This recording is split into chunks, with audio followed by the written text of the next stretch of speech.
욥기 10장 1절 보십시다.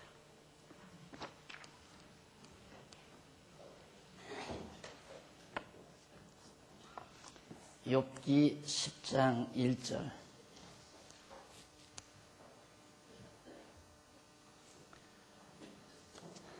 내 영혼이 살기에 곤비하니 내 원통함을 발설하고 내 마음의 괴로운 대로 말하리라.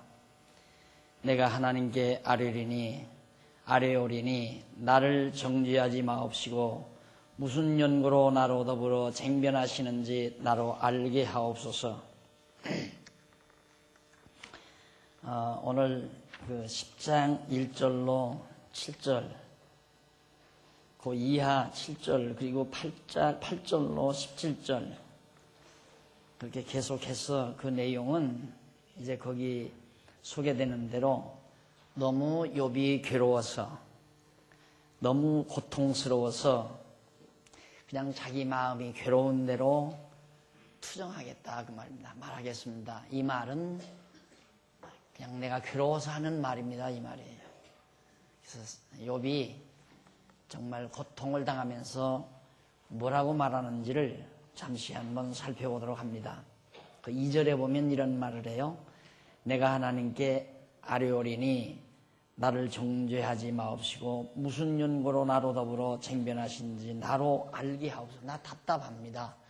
왜 하나님께서 나를 죄인으로 정죄합니까? 이 말이죠.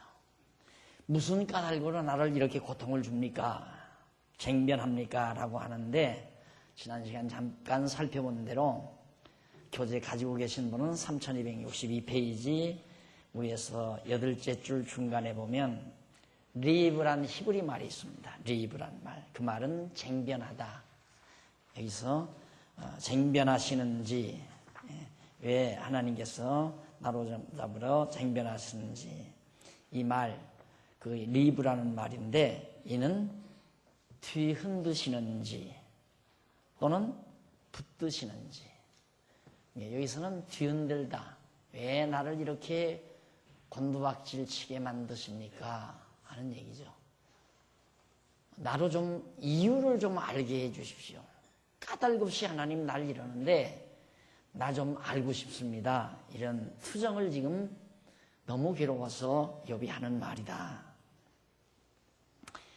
그러면서 욥은 계속해서 이런 말을 합니다. 주께서 주의 손으로 지으신 것을 학대하시며 멸시하시고 악인의 꾀에 빛을 비추시기를 선히 여기시나이까.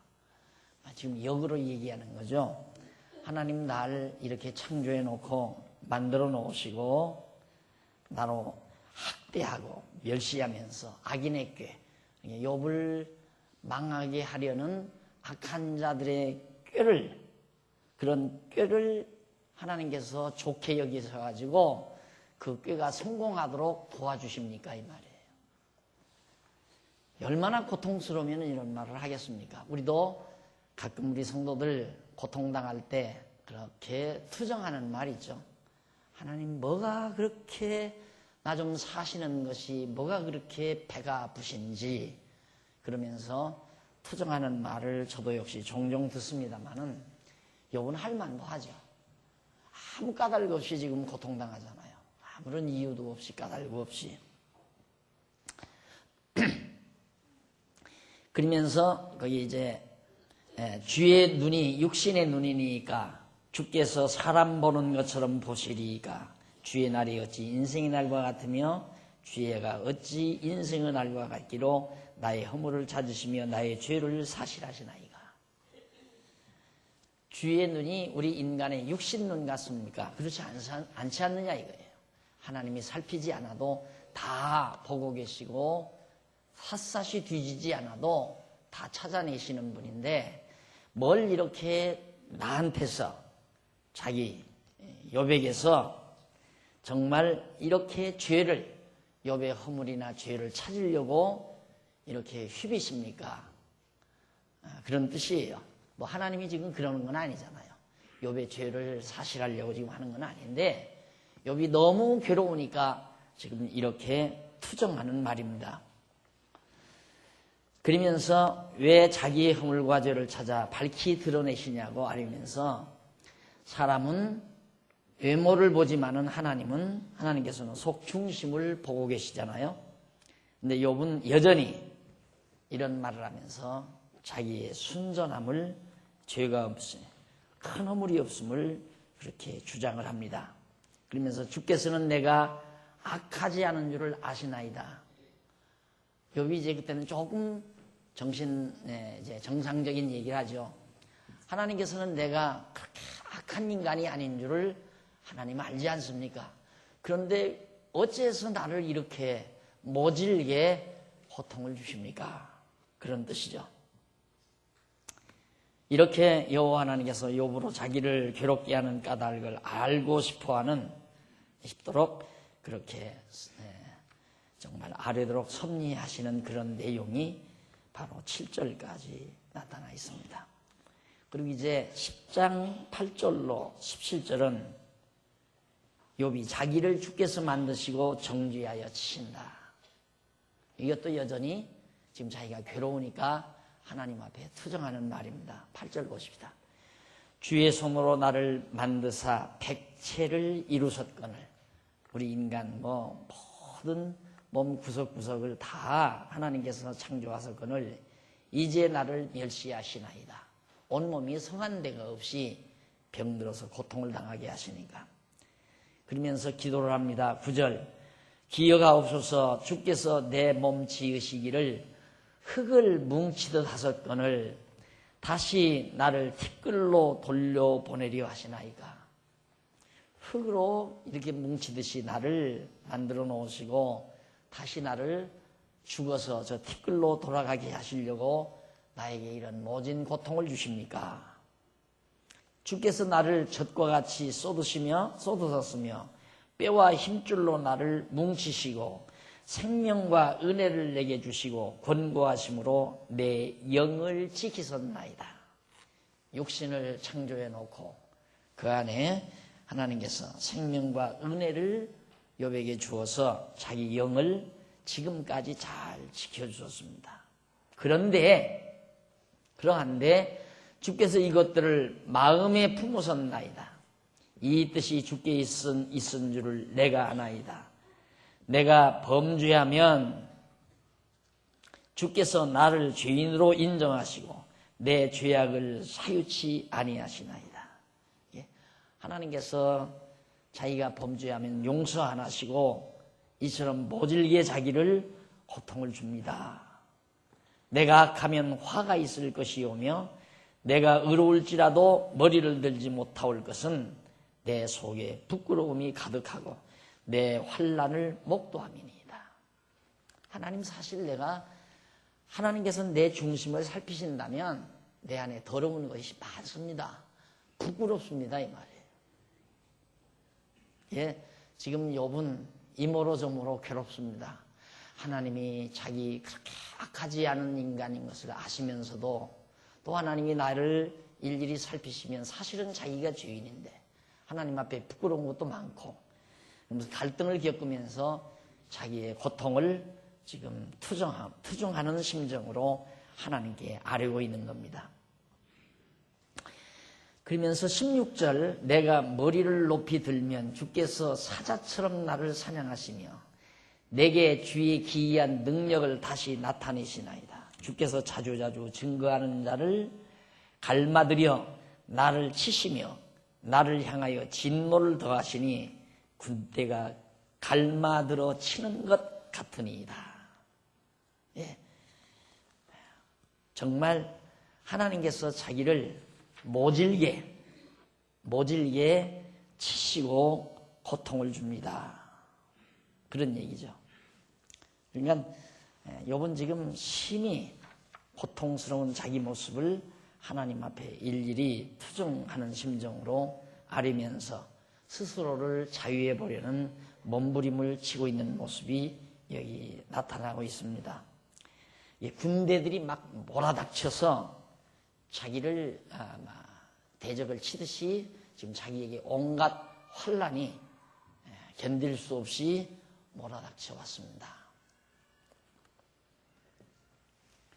욥으로서는 참 아마 인생의 고통 가운데 욥만큼 이런 고통을 당하기는 쉽지 않을 겁니다. 인간 고통의 최극단을 보는 것 같은 느낌을 우리들이 받습니다.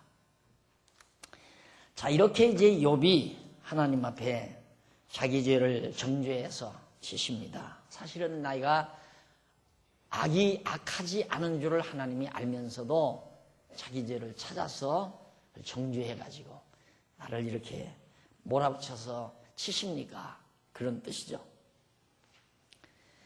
자, 그 다음 이제 10장 18절로 22절에 보면 욥이 태에서 나오게 하신 주께 평안케 하시기를 간절히 구합니다. 한번 보십시다. 기도 내용인데 주께서 나를 태에서 나오게 하셨으면 어찌미니까 그렇지 아니하셨다면 내가 기운이 끊어져 아무 눈에도 보이지 아니하였을 것이라. 있어도 없던 것 같이 되어서 태에서 바로 무덤으로 옮겼으리이다. 내 날은 적지 아니하니까 그런즉 그치시고 나를 버려두사 저기 평안케 하옵시되 내가 돌아오지 못할 땅 곧 어둡고 죽음의 그늘진 땅으로 가기 전에 그리하옵소서. 이 땅은 어두워서 흑암 같고 죽음의 그늘이 져서 아무 구별이 없고 광명도 흑암 같으리이다. 욥은 자기 태에서 나오기 전에 엄마 뱃속에 있을 때 태에서 이렇게 자기가 나오게 하나님께서 하셨는데 일찍이 하나님 나를 그냥 버려두었으면 나의 고통, 괴로움 없지 않습니까? 이런 뜻이죠. 솔로몬도 그런 말을 했습니다. 솔로몬도 누가 행복하냐? 나서 오래 사는 사람보다 나서 죽은 지 오랜 자가 행복하다. 근데 그 사람보다 더 행복한 사람이 누구냐? 차라리 이 세상에 태어나지 아니한 사람이 훨씬 복되다. 그런 얘기를 해요.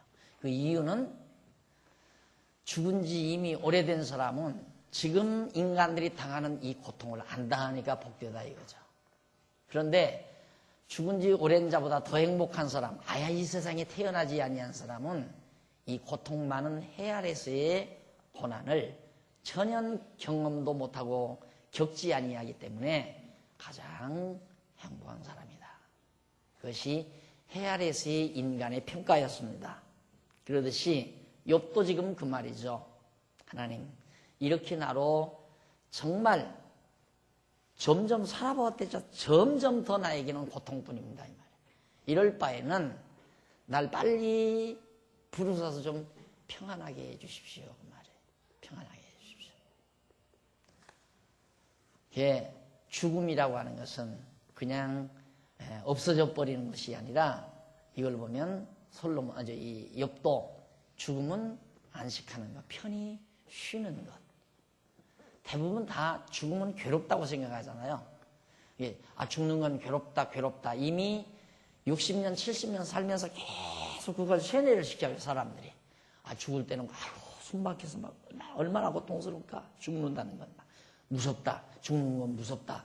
이렇게 계속 그게 수십 년 동안 세뇌가 됐기 때문에 점점 늙어가는 것이 두려운 겁니다. 그래서 늙는 게 두려운 거예요. 왜? 늙으면 두려운 죽음이 다가오니까.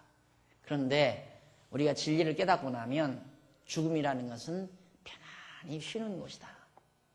모든 인간의 고통을 다 멈추고 편안히 안식하는 곳이다.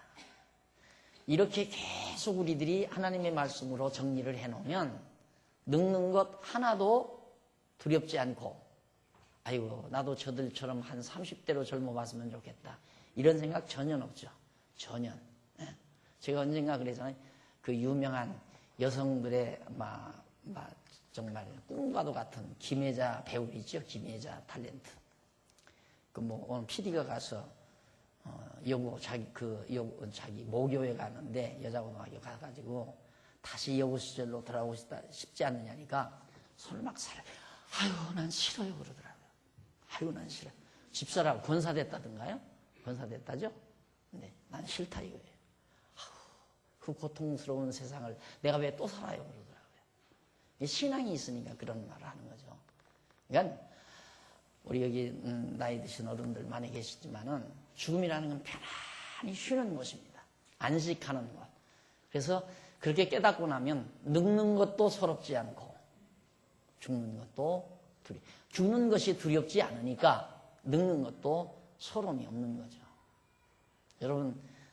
여러분 같으면 내가 가끔 그런 얘기는 하죠. 내가 하나님께서 만약에 젊음을 다시 준다면 물리학에 한번 도전하고 싶다. 이런 얘기를 가끔 합니다. 그게 젊고 싶어서는 얘기는 아니에요. 그 물리학의 소중함. 이제는 물리학이 보일 것 같으니까, 물리가 보일 것 같으니까 하나님의 능력을 깨닫고 성경을 알고 보니까 물리라는 게 참 재미있을 것 같아요. 왜? 그것도 하나님의 능력의 솜씨를 드러낸 것이니까 하나하나 발견할 때마다 환호가 터져나올 것 같은 느낌 속에서 하는 얘기지, 다시 젊고 싶은 마음은 요만큼도 없어요. 솔직한 얘기로 없어요. 저도 역시 그래요. 왜? 죽음이란 고통스러운 게 아닙니다. 우리에게는 영원한 세계가 있잖아요. 욥이 그 말이에요. 하나님, 날 좀 이제 이 고통 끝나게 하시면 나 편안할 건데 하나님 좀 나 빨리 좀 부르십시오. 그 말이에요. 그러면 내가 이 모든 고통 끝내고 평안하게 되겠습니다. 그래서 20절에 내 날은 적지 아니하니까 그런즉 그치시고, 이제 딱 그치시고 나를 버려두고 저기 평안하게 하고, 날 좀 버려버리면 날 죽지 않습니까? 내가 숨을 거두지 않습니까? 왜 이 병든 나의 생명을 꼭 붙들어서 숨쉬게 하느냐 이 말이에요. 그냥 하나님 놔버리면, 숨 그쳐버리면 내 편안할 건데. 그렇게 지금 욥이 고통을 당하고 있는 겁니다. 자, 이상과 같이 우리는 바로 하나님께서 욥의 반박과 기도를 통해서 계시하신 여호와의 전능성에 대해서 우리 살펴본 거예요. 결국 욥이 빌닷의 이론을 반박하면서 하나님께 내 영혼 불러주십시오. 이제 내 모든 고통 끝내게 해주십시오라고 기도하는 이 모습을 보면서 정말 이 내용 속에 드러나는 것은 하나님의 주권에 달려있죠. 그러니까 죄 없는 욥을 이처럼 고통 줄 수도 있고, 고통당하는 욥을 죽지 않게 꼭 붙들어 주기도 하고, 악인들의 꾀가 성공해서 아무 죄 없는 악하지 않은 욥을 죽이게 하시는 하나님의 주권적 능력. 그러니까 인간의 행위 조건과 전혀 관계없이 하나님의 뜻에 의해서 욥은 망하기도 하고 병들기도 하고 고통을 당하며 살기도 하고, 그게 하나님의 주권적 손에 달려있는 것이다. 그런 사실을 우리가 발견해 본 겁니다. 그러면 이런 모든 사건들은 하나님께서 이렇게 욥, 의로운 욥을, 죄 없는 욥을 망하게 하고 병들게 하고 고통을 당하게 하는 이런 하나님의 섭리, 이런 것들은 바로 뭘 뜻하는가? 이것은 바로 하나님께서 이스라엘 백성들을 이방 대적에게 붙여버리죠. 하나님의 백성 야곱의 후손들을 애굽에다가 갖다가 붙여버리잖아요. 애굽에다가 붙여서 400년 종살이하게 만들어요. 죄값에 의해서 그런 겁니까? 그러지 않잖아요. 죄값 때문에 죄값 치르게 하려고 애굽에다가 집어넣어가지고 큰 모진 고난, 400년이면 적어도 한 10여 대 동안 거기서 애굽의 종살이를 하게 만드는 거예요. 모질죠. 하나님이 하시는 일이 어떻게 보면, 그 하나님을 모르는 이방 백성들은 막 세도를 부리면서 막 채찍으로 이스라엘 백성들 때리면서 노동판에 가서 노동하게 만들고 종으로 부리고, 하나님을 모르는 악인들은 막 권좌에 앉아서 막 세도를 부리고, 아이러니하죠. 그런 하나님의 섭리, 이런 것들이 배경에 다 깔려 있는 겁니다. 결국 이제 빌닷과 욥과의 대화 속에서 빌닷은 계속해서 욥이 너 죄값 때문에 죽는다, 너 죄가 져서 죄값에 의해서 망했다, 이런 말을 할 때 욥이 그게 아님을 변명하면서 하나님 앞에 하소연한 내용인데, 이런 내용은 결국 장차 오실 메시아의 모습을 그림자적으로 담고 있는 겁니다. 예수 그리스도가 죄 있어서 죽었습니까? 그렇죠? 죄 없어서 죽었어요. 죄 없어도. 예수님이 아무런 죄가 없어요. 아무런 죄가 없는데 가장 비참하게 십자가에서 죽으신 겁니다. 그러니까 이런 하나님의 섭리를 내다보면서 욥의 사건을 통하여 장차 메시아가 와서 죄 없이 십자가에 못 박혀 죽으시고 고통을 당하실 것을 모형적으로 우리에게 보여준 사건입니다. 그래서 역시 욥기 이 앞부분 바로 이제 10장까지도 오실 메시아에 대한 약속의 말씀으로 우리가 내다보고 있는 겁니다.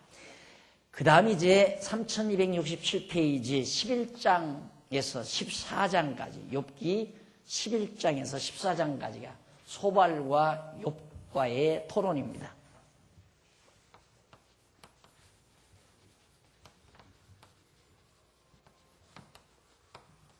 토론.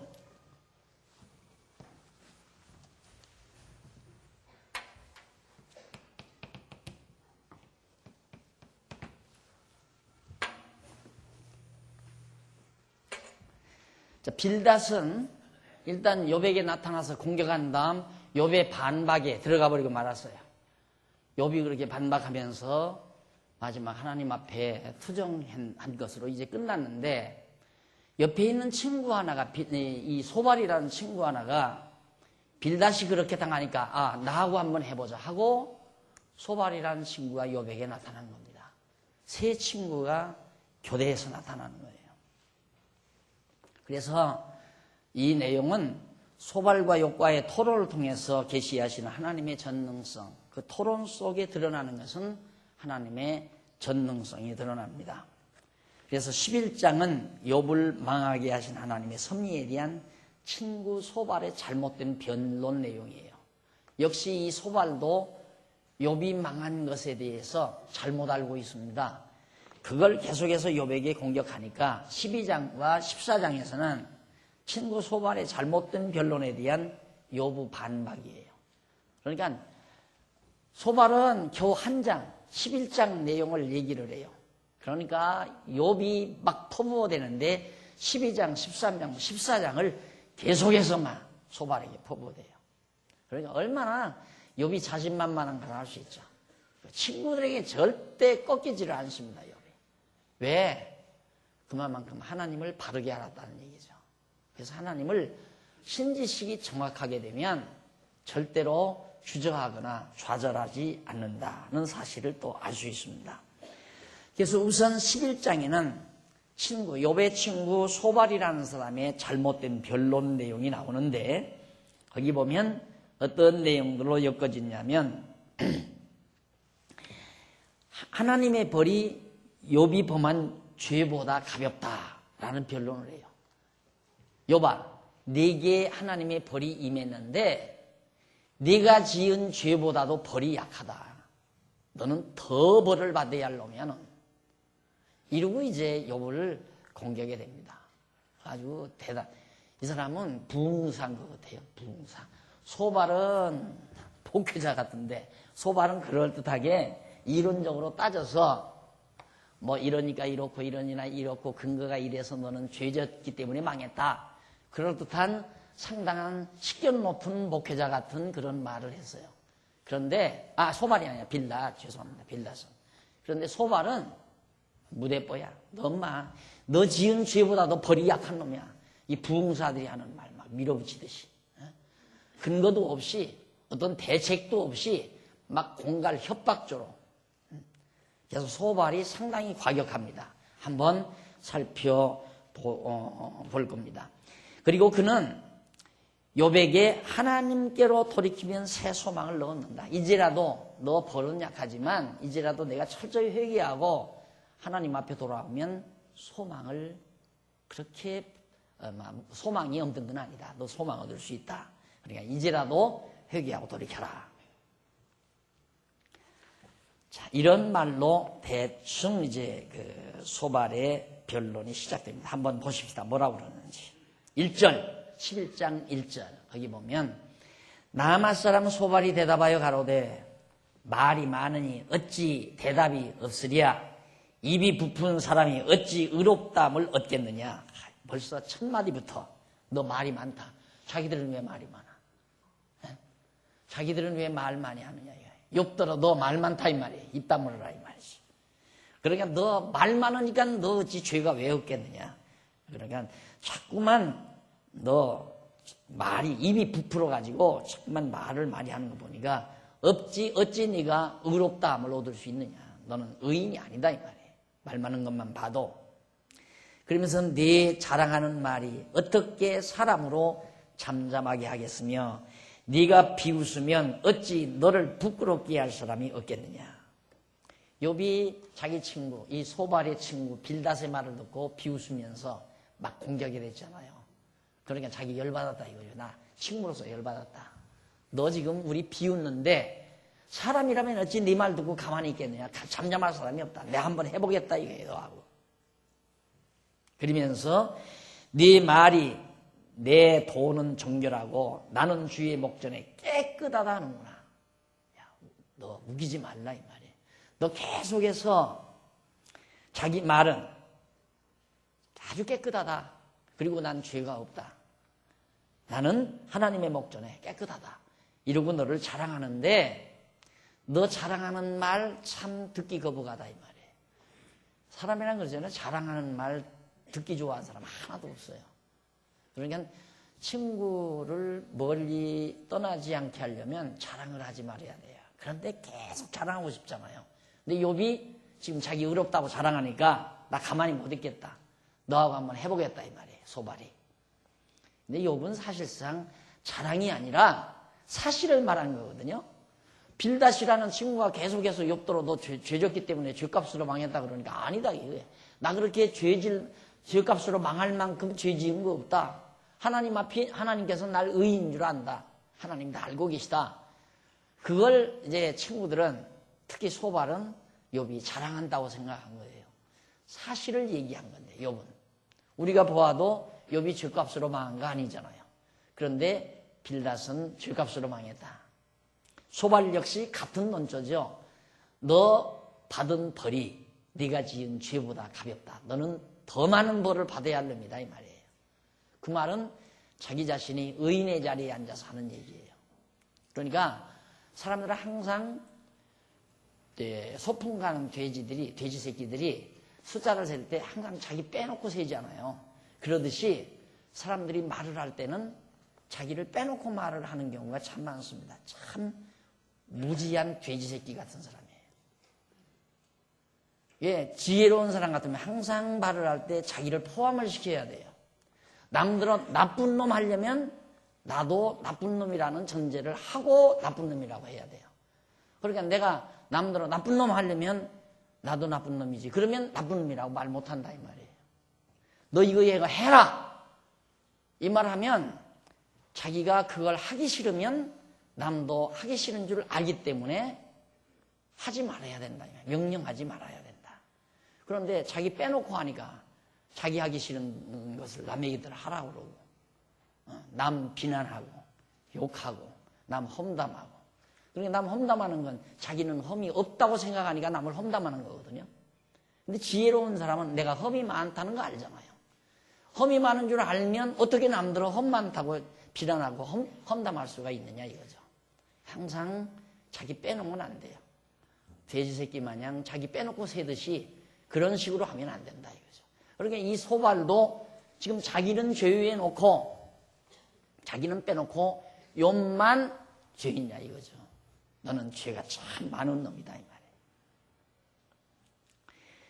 네 말이 내 도는 정결하고 나는 주의 목전에 깨끗하다 하는구나. 5절 하나님은 말씀을 내시며 너를 향하여 입을 여시고 지혜의 오묘로 내게 보이시기를 원하노니 이는 그의 지식이 광대하심이라.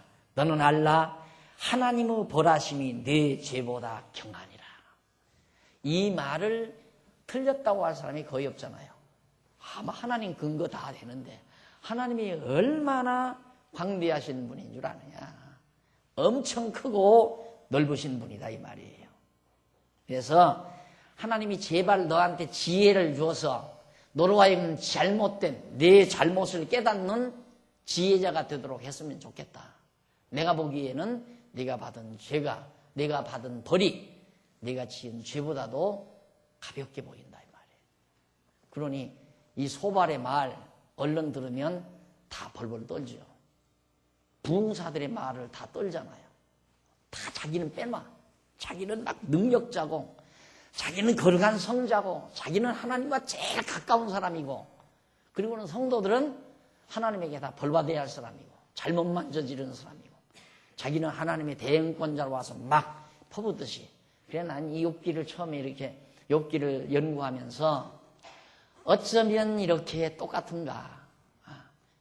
이 앞으로 또 친구 또 나오거든요. 꼭 설교자. 그래서 나는 설교라는 말을 싫어해요. 설교라는 말을 참 싫어해요. 불교에 이 설법이라는 말이 있어요. 법을 설명한다 이거는 설법. 근데 이 말이 차라리 좀 어떤 의미에서는 나요. 설법이라는 말이. 법을 설명해 주는 말이니까. 근데 이건 설명해서 가르친다. 교자. 가르칠 교자. 설교. 설명해서 가르친다는 말이거든요. 그런데 성경은 강론이에요. 성경 강론. 이게 성경을 강의하는 이론이라 이 말이죠. 성경. 그러니까 성경 풀어 가르쳐 줘야 돼요. 설법도 아니고 설교도 아니에요. 엄밀히 따지면. 그런데 어쩌면 이렇게 친구들의 말은 설교 같은지 몰라요. 계속 욥을 가르쳐. 계속. 너 이래라 저래라. 너 회개해라. 그러면 너 산다. 넌 마 죄 많이 져서 너 그렇게 망했어. 고쳐. 이제라도 돌이켜. 영락없는 설교예요. 어느 분이 그런 얘기를 해요. 어느 교회를 갔더니만 해라 하지 말라. 그것뿐이더래요. 처음부터 끝까지 이렇게 하십시오. 이거 이렇게 하지 마십시오. 계속 설교죠. 그러니까 설명해서 가르치는 거예요. 성경 내용이 뭔지를 풀어 가르치는 강론이 아니고. 그래서 여기 욥의 친구들의 이 모든 얘기들은 어쩌면 그렇게 설교 같은지 몰라요. 이제 그 마지막 절 한번 다시 보세요. 6절. 지혜의 오묘로 내게 보이시기를 원하노니 왜냐하면 이는 그의 지식이 광대하심이라. 하나님의 지식이 너무 깊기 때문에 그걸 너에게 좀 깨닫게 해줬으면 좋겠다. 너는 알라. 뭘? 하나님의 벌하심이 내 죄보다 가볍다는 사실을 너는 알아야 된다. 이게 지금 소발은 굉장한 지혜를 깨달은 거예요. 지금 굉장한 지혜를, 하나님의 그 깊고 광대한 지혜를 자기를 깨달았다는 얘기죠. 그래서 그 깨달은 지혜를 너도 좀 알았으면 좋겠다. 네가 받은 벌이 네 죄보다 가볍단 말이다. 내가 보니까 그렇게 깨달은 겁니까? 완전히 엉망이죠. 예. 누가 어느 분이 그러더라고요. 이 욥기 강론을 들으면서 자기가 그동안 일평생 동안 들어온 설교 내용하고 너무너무도 달라가지고 처음에는 막 놀랐는데 막 놀라지더래요. 그 다음에 한동안 가니까 너무너무 웃음이 나와가지고 식구들한테 미쳤다 소리 들을 것 같아서 이불을 쓰고 들었다고. 이불 속에서 웃음이 터져 나오니까. 웃을 일이죠. 진짜 너무 거리가 먼 얘기들이니까. 그래서 이 신앙인들, 꽤 오래 신앙생활을 한 분들에게 뭘 줬으면 좋겠느냐고 묻는 분들이 많아요. 그래서 신앙생활을 조금 오래 한 분 같으면 욥기서를 한번 줘보라고 내 그런 얘기를 하거든요. 초신자 같으면 그 죄 때문에 막 고민하고 괴로워하는 초신자 정도면 로마서를 줘보면 좋고, 뭔가 자기는 꽤 하나님 잘 경외하고 산다고 그런 사람 같으면 욥기서를 한번 주어보면 효과 날 사람은 나게 돼 있어요. 너무 거리가 머니까. 자, 이렇게 이제 소발이라는 사람이 하나님 앞에 욥에게 공격을 하면서 계속해서 7절로 12절에 11장 7절로 12절에서 소발은 욥이 하나님에 관하여 온전히 알 수 없다고 그렇게 말을 합니다. 욥이 하나님에 관하여 온전히 알 수 없다. 네가 하나님의 오묘를 어찌 능히 측량하며 전능자를 어찌 능히 온전히 알겠느냐. 하늘보다 높으시니 네가 어찌 하겠으며 음부보다 기쁘시니 네가 어찌 알겠느냐. 그 도량은 땅보다 크고 바다보다 넓으니라. 하나님이 두루 다니시며 사람을 잡아 가두시고 개정하시면 누가 능히 막을 소냐. 하나님은 허망한 사람을 아시나니 악한 일은 상관치 않으시는 듯 다 보시느니라. 허망한 사람은 지각이 없나니 그 출생함이 들나귀 새끼 같으니라. 소발로 욥이 하나님에 관하여 온전히 알 수 없다고 변론하고, 너는 무식해서, 너는 유치해서 그 하나님의 위대함을 너는 모를 것이다. 하나님이 얼마나 광대하고 얼마나 크고 위대하신 분인지 내가 어떻게 알겠느냐. 하나님이 하시는 일을 내가 어떻게 깨닫겠느냐. 그래서 내가 무식해서 내가 죄 없다고 하고 자신이 의롭다고 자랑하고, 그리고 네가 망한 것이 죄값으로 망한 것이 아니라고 주장한다 이거죠. 네가 깨달았다면 그런 말을 하지 못했을 것이다. 그 도량이라는 말 나오죠. 도량. 9절 그 도량은, 그 도량이라는 말이 나오는데 이 말은 히브리 원문으로 마드라는 말입니다. 마드. 이는 규모, 하나님의 그 지식의 규모, 능력의 규모, 도량, 규모라는 뜻이에요. 그러니까 이렇게 크신 하나님을 내가 어떻게 감히 측량할 수 있겠느냐. 나는 이거 다 측량하고 있다. 그 얘기죠. 그러니까 언제나 이 하나님에 대한 지식은 객관성을 지녀야 돼요. 객관적인 거. 그러니까 이게 내가 사색한 거다. 내 생각에는 이런 말을 하면 그건 틀린 얘기죠. 내 생각에는 하나님은 악인은 흥하게 하고 악인은 망하게 하고 의인은 흥하게 한다. 이렇게 그런 하나님인 줄 안다. 인과응보의 하나님으로 나는 안다. 그건 자기 생각이에요. 그걸 남에게 강요해서는 안 된단 말입니다. 그게 철학이니까 그건. 그래서 항상 우리가 하나님에 관한 것은 객관성을 지내야 돼요. 네 생각도 아니고 내 생각도 아니고. 그건 뭐냐? 하나님께서 자신을 계시하신 말씀, 성경이어야 한다 이 말이죠. 만약에 지금 강의하는 것이 내 연구 내용이라면 이건 철학이에요.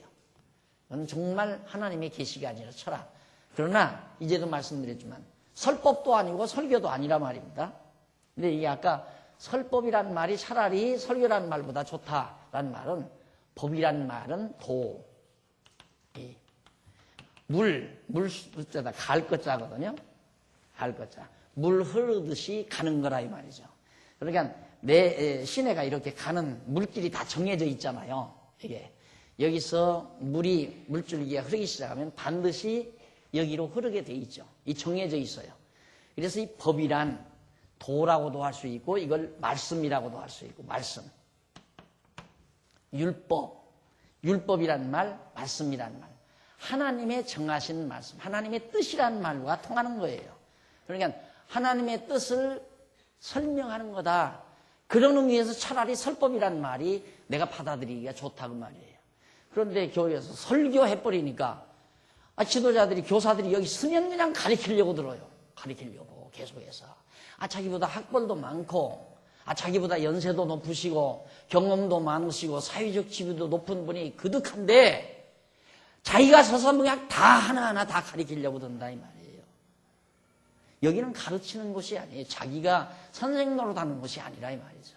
여기는 성경을 풀어 설명하는 곳이에요.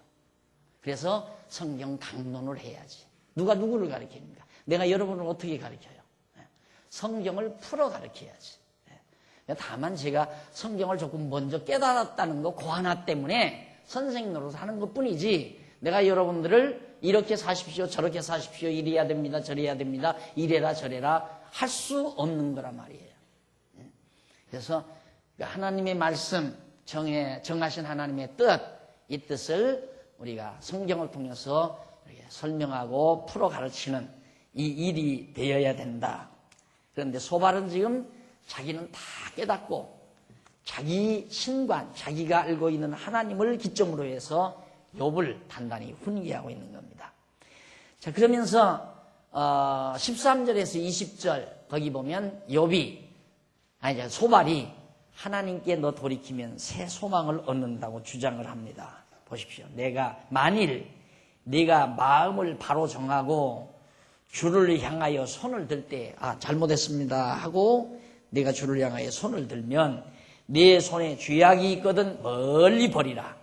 불의로 네 장막에 거하지 못하게 하라. 그리하면 네가 정령 흠없는 얼굴을 들게 되고 굳게 서서 두려움이 없으리니 곧 내 환난을 잊을 것이라. 내가 추워할지라도 물이 흘러감 같을 것이며 내 생명의 날이 대낮보다 밝으리니 어두움이 있다 할지라도 아침과 같이 될 것이요. 네가 소망이 있으므로 든든하여지며 두루 살펴보고 안전히 쉬리니 네가 누워도 두렵게 할 자가 없겠고 많은 사람이 네게 첨을 들이리라. 그러나 악한 자는 눈이 어두워서 도망할 곳을 찾지 못하리니 그의 소망은 기운이 끊침이니라. 영락없는 설교죠.